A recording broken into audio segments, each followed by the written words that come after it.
Hello dear students, welcome back to another video. ഈ വീഡിയോയിൽ നമ്മൾ ഡിസ്കസ് ചെയ്യുന്നത് സ്റ്റാറ്റിസ്റ്റിക്സ് ആണ്. സ്റ്റാറ്റിസ്റ്റിക്സിന് ചോദിക്കാവുന്ന ഇമ്പോർട്ടൻ്റ് ആയ ചോദ്യങ്ങൾ മാത്രമാണ് പറയുന്നത്. മറ്റേ പാട്ടിൻ്റെ വീഡിയോ നമ്മൾ ഇപ്പോൾ അപ്ലോഡ് ചെയ്തിട്ടുണ്ട്. ഇനി സ്റ്റാറ്റിസ്റ്റിക്സ് ആണ്. അതിൽ ഈ ചോദ്യങ്ങളെങ്കിലും നിങ്ങൾ പഠിച്ചിട്ട് പോവുക, പറ്റുന്ന അത്ര പരമാവധി പഠിച്ചിട്ട് പോവുക നാളത്തെ പരീക്ഷയ്ക്ക്. ഒന്നാമത്തത് importance of statistics, theory part എന്ന് വരുന്നതാണ്. സ്റ്റാറ്റിസ്റ്റിക്സിൻ്റെ പ്രാധാന്യം എന്താ നിങ്ങൾ പഠിച്ചിട്ടുണ്ടല്ലോ, അത് എഴുതുക, പോയിൻറ്റ്സൊക്കെ ഒന്ന് ഓർത്ത് വെക്കുക.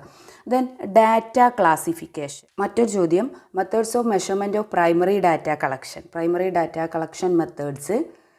Then prepare frequency distribution table, ഒരു ഫ്രീക്വൻസി ഡിസ്ട്രിബ്യൂഷൻ ടേബിൾ പ്രിപ്പയർ ചെയ്യാൻ.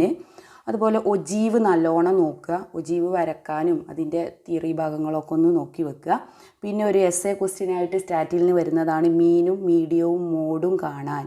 ഒരു പ്രോബ്ലം തന്നിട്ട് അതിൻ്റെ മീന്, മീഡിയം, മോഡ്, എസ്എ ഒക്കെ ആയി വരും. എന്താണ് മീന്, എന്താണ് മീഡിയം, മോഡ് എന്നൊക്കെ ഒന്ന് ജസ്റ്റ് മെൻഷൻ ചെയ്തിട്ട് വേണം ചെയ്യാൻ.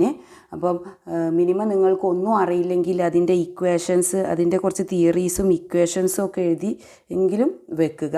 എന്നാൽ തന്നെ 3 മാർക്ക് 3.5 മാർക്കൊക്കെ കിട്ടും. ദെൻ കോറിലേഷൻ ഡയഗ്രാം നോക്കി വെക്കുക, അത് ഇമ്പോർട്ടൻ്റ് ആണ്. ഓക്കെ.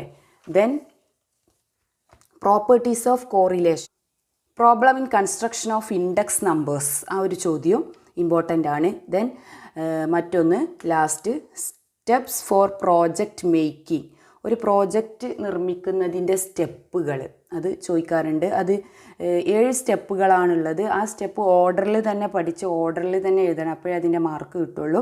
അപ്പോൾ ആ 7 സ്റ്റെപ്പുകളും ഓർത്തു വെക്കുക. അപ്പോൾ ഇത്രയും ഭാഗങ്ങൾ സ്റ്റാറ്റിയിൽ നിങ്ങൾ പഠിച്ചാൽ നിങ്ങൾക്ക് നല്ലൊരു പെർസെൻറ്റേജ് മാർക്ക് ഇതിൽ നിന്ന് സ്കോർ ചെയ്യാം. അപ്പം മുന്നത്തെ വീഡിയോ കൂടെ കാണുക. ഇതിന് മുന്നേ അപ്ലോഡ് ചെയ്ത തിയറി പാർട്ടിൻ്റെ വീഡിയോ ഉണ്ട്, 10 ചാപ്റ്ററിൻ്റെ, അത് നിങ്ങൾ ഷുവറായിട്ടും കാണണം. അതിൽ ചോദ്യങ്ങളും അതിൻ്റെ പോയിൻറ്റ്സ് ആയിട്ടുള്ള ഉത്തരങ്ങളും ഒക്കെ കൊടുത്തിട്ടുണ്ട്.